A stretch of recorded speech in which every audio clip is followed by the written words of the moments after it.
What's up mga kamotard? Merry Christmas sa inyo. Itong araw na to is December 24.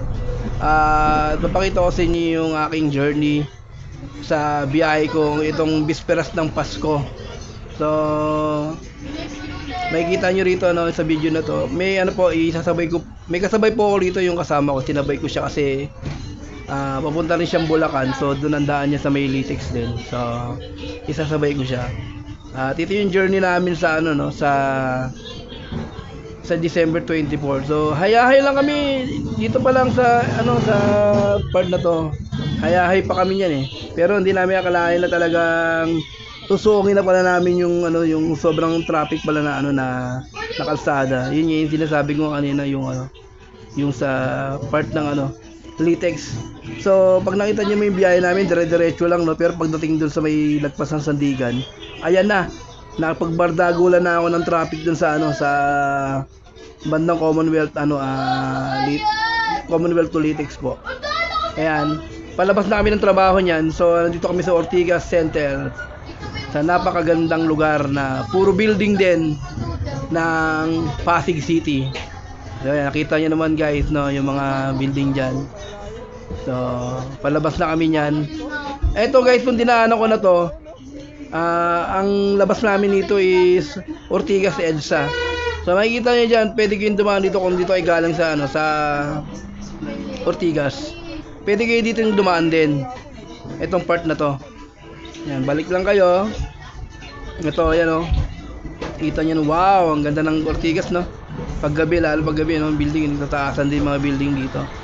So itong part na to, may palabas po dyan na papuntang EDSA.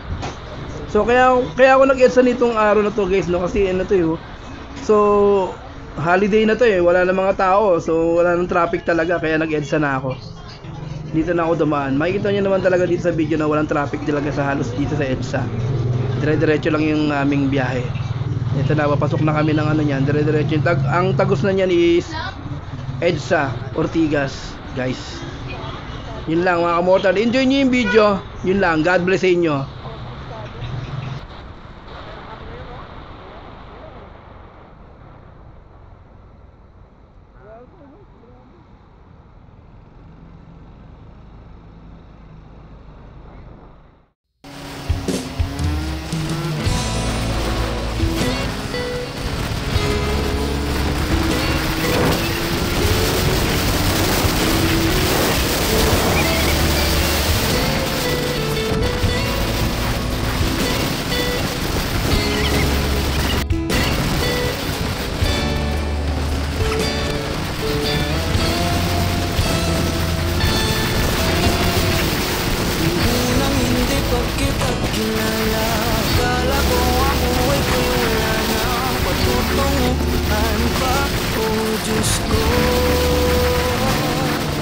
Laking salamat at pinakilala ka sa akin ng isang batala. Doon kumulay ang aking mundo. Di ko naman hiniling na makita ka, pero bigla ka na lang dumating na para bang kisap mata. Laking tuwa aking nadarama. Huwag ka nang alis sa aking tubig. Oh, tayo na lang, wag ka nang lalayo sa aking piling.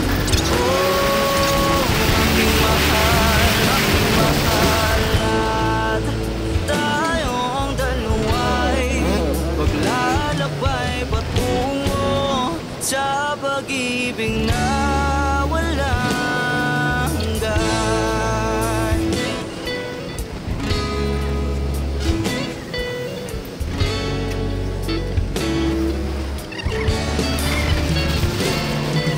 Kahit palagi na kitang kasama, hindi nawawalan ng gana. Tila bang ikaw na ang mundo.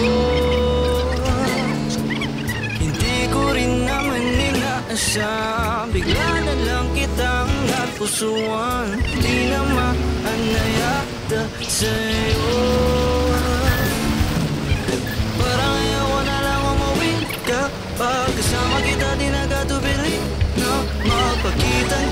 para lang mapansin mo. Huwag ka nang aalis sa aking tubig. Oh, tayo na lang, tayo na lang. Huwag ka nang lalayo sa aking piling. Oh, aking mahal, aking mahal. Tayong dalawa'y maglalakbay patungo sa pag-ibig na walang hanggan.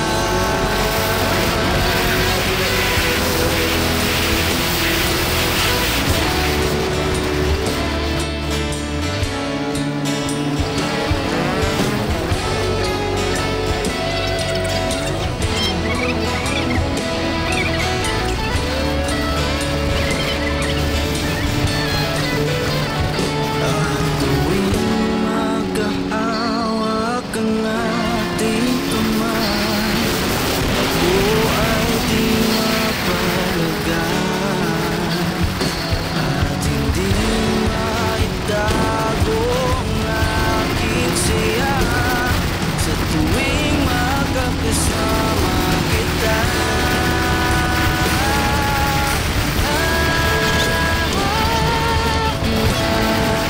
Kanang halis sa aking tubig. Oh, tayo na lang, tayo na lang. Huwag ka nang lalayo sa aking piling. Oh, aking mahal, aking mahal. Tayong dalawa'y maglalakbay patungo sa pag-ibig na walang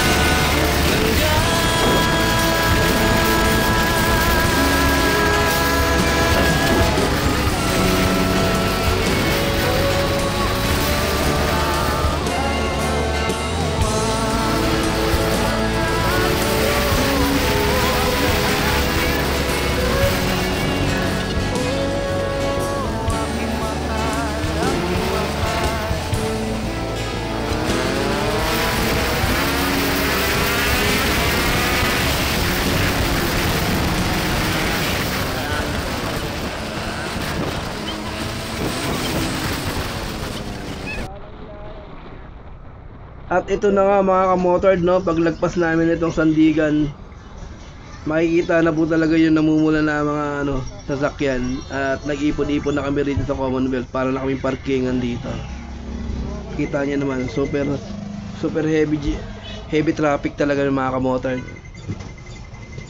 At ganito na lang yan, every 24 talaga, ganyan talagang sitwasyon dito. Araw-araw na yan, mula hanggang New Year na yan, ganyan na.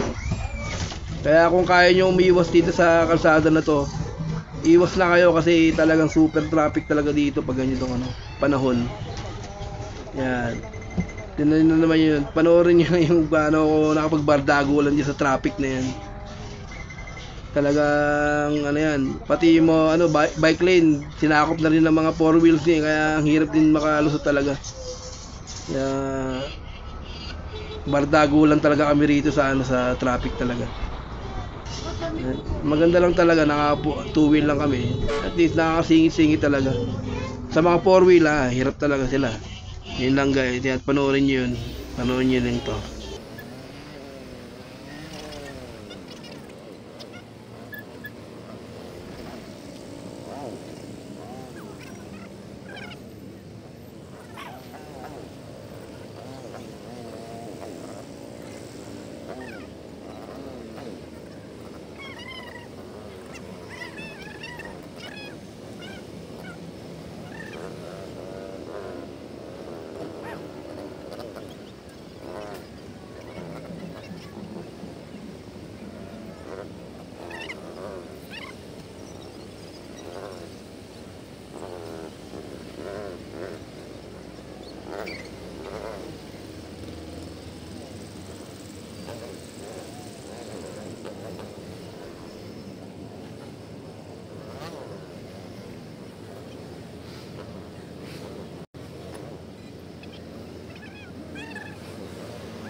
Napansin ko lang dyan mga kamotor na kaya traffic lagi rito, no? Naghalo-halo na yan. May mga nakaparadang mga jeep, bus. Tapos sinakop na ng vendors yung mga ano, yung kalsada. Almost 2 lanes lang sinakop na ng mga vendors dyan. Tapos may pumapara pa, may mga tao pa. Halo-halo na. Kaya rumble-rumble na talaga niya sa Litex talaga. Talagang yan ang pinaka worst talaga dito. Lalo na yan pag ano, New Year's Eve yan, 31, mas malala yung ano, traffic dyan. Kaya wag iwasan nyo na tong part na to.